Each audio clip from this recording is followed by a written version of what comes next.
Cute আদমিরা, how are you? I hope you all okay. চলে এসেছি বিমেন লাভ স্টোরি নিয়ে। রিভেন্স স্টোরির বোটিং বেশি আসছে, তাই স্টোরিটা আগে দিলাম। আই হোপ তোমাদের ভালো লাগবে। সো চলো বকবক করব না এন্ড ভিডিওটা স্টার্ট করি।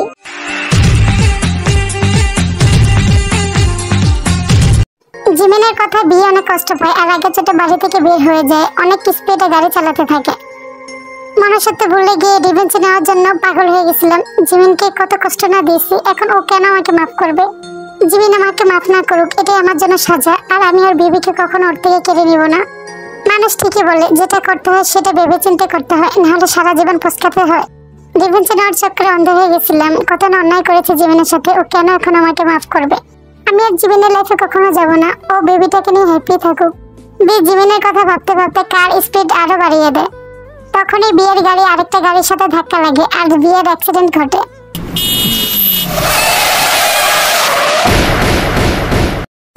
অন্যদিকে জিমিন পানি খাচ্ছিল, তখনই জিমিনের হাতের থেকে গ্লাসটা পড়ে যায়। আমার যে কি হচ্ছে কে জানে, গ্লাসটা ঠিক মতো ধরতে পারি না। আম্মু তো বলে ঘরে কাজ ভাঙাটা শুভ না, ঘরে খারাপ সংবাদ আসে।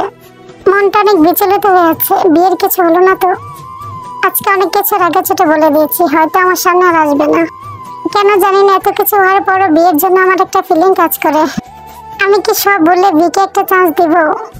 জিমিন আনমনে কথা বলছিল, তখনই যে হোক কাছে ভাঙা আর শব্দ শুনে জিমিনের কাছে আসে।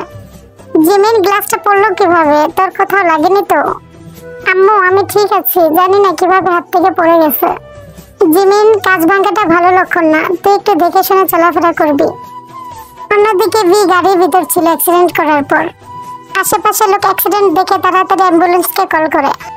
অ্যাক্সিডেন্টে অনেক ব্যথা পায়, বাট এর জ্ঞান হারায় না। সবাই মিলে কে গাড়ি থেকে বের করার চেষ্টা করতেছিল, বাট মোবাইল খুঁজতেছিল। না, আমার মারা যাওয়ার আগে আমার জীবনের সাথে একবার হলো কথা বলতে হবে। এর মনে হচ্ছিল কি এখনই মারা যাবে, তাই মোবাইল খুঁজে জিমিনকে কল করে। জিমিন এর কল থেকে সাথে সাথে রিসিভ করে। হ্যালো হঠাৎ আমাকে কল দিলে, কিছু বলবে? হ্যাঁ জিমিন, বলার তো অনেক কিছু আছে, বাট হয়তো সময় পাবো না। তোমার বসটা এমন কেন শোনাচ্ছে? তুমি ঠিক আছো তো? আর আশেপাশে কিসের শব্দ? তুমি কোথায় আছো? তুমি জানো না জিমিন, লাইফের আমি কোন পর্যায়ে আছি, তাই প্লিজ আমার কথাটা মন দিয়ে শোনো। হ্যাঁ বলো, কি বলবে?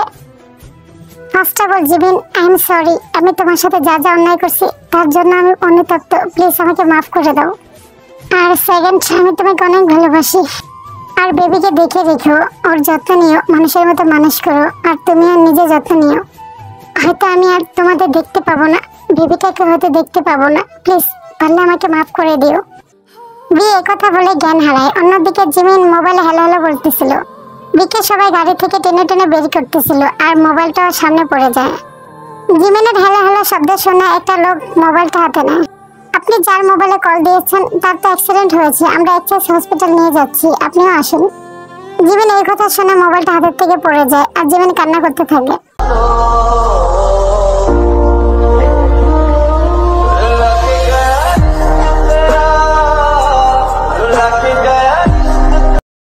জিমিনের কান্না শব্দ শুনে সবাই দৌড়ে আসে।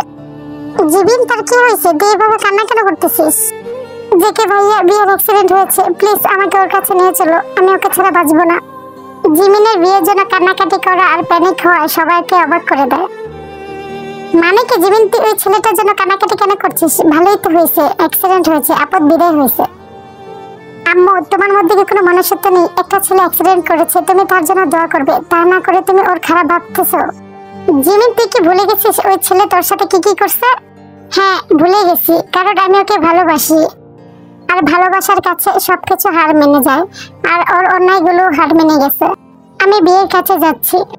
দাঁড়া জিমিন, তুই কোথাও যাবি না। তুই যদি আজকে এই বাড়ি থেকে পা দিস তাহলে এই বাড়িতে তুই দ্বিতীয়বার ফিরত আসতে পারবি না।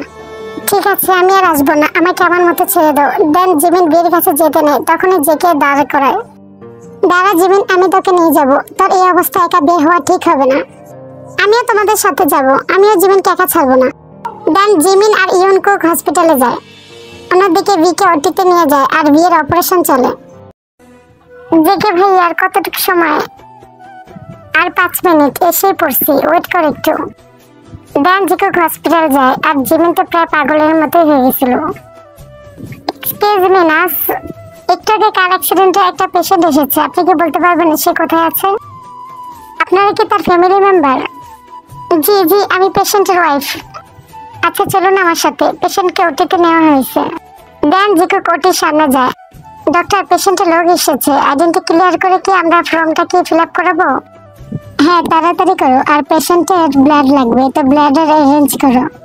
তারপর নার্স জিমিনের থেকে আইডেন্টি জেনে বিয়ের জন্য ব্লাডের অ্যারেঞ্জ করতে বলে। জেকের আর বিয়ের ব্লাড সেম ছিল। জেকে ভাইয়া, তোমার আর বিয়ের ব্লাড সেম, প্লিজ তুমি বিকে ব্লাড দাও, প্লিজ আমার হেল্প করো, বিকে তুমি বাঁচাও। আমার ব্লাড দিতে সমস্যা নেই, বাট আমি তার বদলে কি পাবো? একটা ছেলে মৃত্যুর মুখে লড়াই করতেছে, কোথাও ব্লাড পাওয়া যাচ্ছে না, তুমি আর হেল্প করবে, তা না করে তুমি কি বলতেছো এসব? আমি তো বলতেছি না যে আমি হেল্প করব না, বাট তার বদলে আমার কিছু চাই। তোমরা সত্যি অনেক স্বার্থপর। ঠিক আছে, তোমার যা লাগে আমি পরে দেবো, বাট এখন তুমি বিকে ব্লাড দাও। আমি যা বলবো তাই করতে হবে, পরে তুই না করতে পারবি না। ঠিক আছে, যা বলবে তাই করবো, বাট এখন বিকে বাঁচাও। বুঝে শুনে বলতেছিস তো, পরে কিন্তু না করতে পারবি না। বললাম তো যা বলবা তাই করব। জিমিন, আগে জেকে ভাইয়ের কথাটা তো শুনে নি, জেকে ভাই কি চায় সেটা তো আগে শোন। শুধু শুধু তোকে বলি না যে তুই কাবাবের হাড্ডি, তোকে এই জন্যই বলি তুই কাবাবের হাড্ডি। আগে তুমি এটা বলো যে তুমি জিমিনের থেকে কি চাও, সেটা ক্লিয়ার করা ভালো। এটা আমিও চাই, ব্লাড দেওয়ার আগে সবকিছু ক্লিয়ার করে নেওয়া। আমি তো বললাম আমি সবকিছু করব, তুমি বিকে বাঁচাও আগে। ঠিক আছে, আমি ব্লাড দিতে যাচ্ছি, আন্টি তুই বিয়ের জন্য রেডি হও। বিয়ে মানে? জেকে ভাইয়া তুমি কি বোঝাতে যাচ্ছ? তোদের ডিভোর্সে 6 মাসের টাইম হয়ে গেছে, তো তুই এখন বিকে ডিভোর্স দিতে পারবি? বিকে ডিভোর্স দিয়ে তোর আমাকে বিয়ে করতে হবে, বল তুই রাজি? তুমি সত্যি এত স্বার্থপর, আমি ভাবতেই পারিনি। এখন বলতে রাজি কিনা, যদি রাজি হস তাহলে আমি ব্লাড দেবো। একটা মানুষ ব্লাডের জন্য মারা যাবে তা আমি কখনোই দেখতে পারবো না। হ্যাঁ আমি রাজি, তুমি যা বলবে আমি তাই করবো, প্লিজ আমার বিকে বাঁচিয়ে দিলো। ঠিক আছে, আমি ব্লাড দিতে যাচ্ছি। দেন জেকে ব্লাড দিতে যায় বিকে। দেন জেকে ক্রস ম্যাচিং করিয়ে বিকে ব্লাড দেয়। একটু পর ওটি থেকে ডক্টর আসে। ডক্টর বি কেমন আছে? ও ভালো আছে তো? হ্যাঁ উনি ভালো আছে, পেশেন্ট এখন বিপদ মুক্ত। সময় মতো ব্লাড দেওয়ার কারণে পেশেন্ট এখন ঠিক আছে, তো ডোন্ট ওয়ারি, আপনার টেনশন করবেন না, কিছুদিনের মধ্যে উনি ঠিক হয়ে যাবে। Thank you so much doctor. It's okay Mrs Kim. Then doctor চলে যায়। এখন বি ঠিক আছে, চল বাসায় চল, আর কালকে তুই বিকে ডিভোর্স দিয়ে দিবি। আমি কোথাও যাব না, আমি বিয়ের সাথে হসপিটাল থাকবো। তুমি ডিভোর্স পেপার রেডি করে আমার সামনে নিয়ে এসো, আমি সাইন করে দেবো।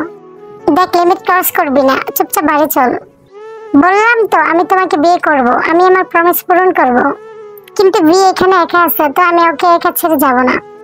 বি যতদিন সুস্থ না হচ্ছে আমি এখানেই থাকতেছি, বি সুস্থ হওয়ার পর আমি তোমাকে বিয়ে করব। তোর কি মনে হয় বি সুস্থ হওয়ার পর তোকে আমার কাছে আসতে দেবে? ডিভোর্সের পর বিয়ের উপর আমার কোনো অধিকার থাকবে না, তো তুমি নিশ্চিন্তে থাকতে পারো, আমি তোমাকে বিয়ে করব। আর আমি এটা প্রমিস দিয়েছি যেহেতু আমি সেটা পূরণ করব। আমাকে তুমি বিশ্বাস করতে পারো, আমি আমার জবান ঝুটা করব না। তুমি এখন যেতে পারো। দেখে ভাইয়া তর্ক করো না, তুমি এখন বাসায় যাও, আমি জীবনের কাছে আছি। এমনি তো অসুস্থ, তো আরো অসুস্থ হয়ে পড়বে এইসবের কারণে। ঠিক আছে, ওকে দেখে রাখিস, আর কালকে আমি ডিভোর্স পেপার নিয়ে আসতেছি। দেন দেখে চলে যায়, আর জিমিন কান্নায় ভেঙে পড়ে। দেখেছিস সুগা, দুনিয়াটা কত স্বার্থপর, সবাই নিজ নিজ স্বার্থ নিয়ে চলে। আমি বিকে ভালোবাসি, বাট এখন দেখ বাধ্য হয়ে জেকে ভাইকে বিয়ে করতে হবে।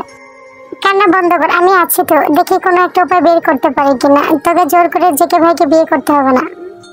না তোকে কিছু করতে হবে না, আমি যেহেতু প্রমিস করেছি তো আমি সেটা অবশ্যই নিভাবো।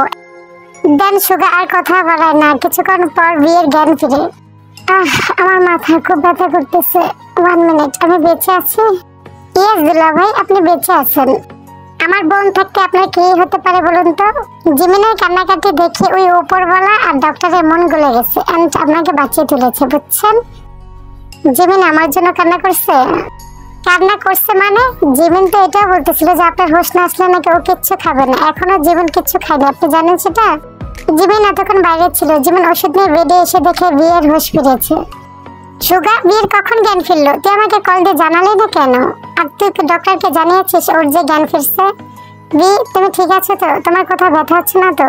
জিমিন আমি ঠিক আছি, তুমি শান্ত হয়ে বসো, তোমার নিজেরই শরীর ভালো না, তুমি কেন ওষুধ আনতে গেছো? দুলা ভাই এটা কিন্তু আমার দোষ নেই, আমি কিন্তু বলছিলাম যে আমি ওষুধ নিয়ে আসি, বাট ও বলতেছিল যে ও নাকি সবকিছু নিয়ে ওর নিজের হাতেই করবে। জিমিন তোমার এভাবে চলাফেরা করা ঠিক না, তুমি আমার কাছে এসে বসো।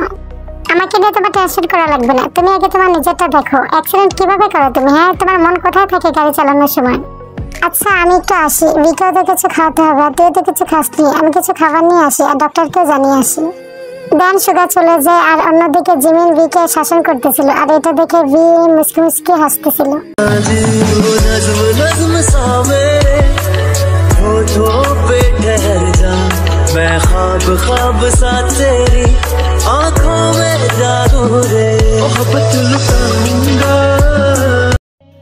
আজকের পার্টি এ পর্যন্তই। তোমরা এই স্টোরিটা আগে দিতে বলছো তো, তাই আমি আগে দিলাম এটা। এন্ড ভিডিওটা ভালো লাগলে লাইক কমেন্ট সাবস্ক্রাইব অবশ্যই করে দিবে। এন্ড আরেকটা কথা বলতে চাই, তোমরা অনেক আর্মি আছো যে নতুন পার্টগুলো নিয়ে অনেক কনফিউজড, কারণ হয়তো আমি স্টোরির পার্টগুলো অনেক লেট করে দিছি, তাই হয়তো তোমরা কিছু বুঝতে পারতেছো না। তাই আমি বলতে চাচ্ছি যারা কনফিউজড তারা আমি এখন যে স্টোরিগুলো দিতেছি সেই স্টোরিগুলো তোমরা প্রথম থেকে দেখা শুরু করো, তাহলে হয়তো তোমরা বুঝতে পারবে। এন্ড এই ভিডিওটার রেসপন্স ভালো আসলে আমি নেক্সট পার্ট খুব তাড়াতাড়ি দিয়ে দিব। So waiting for next part, cute army, bye bye.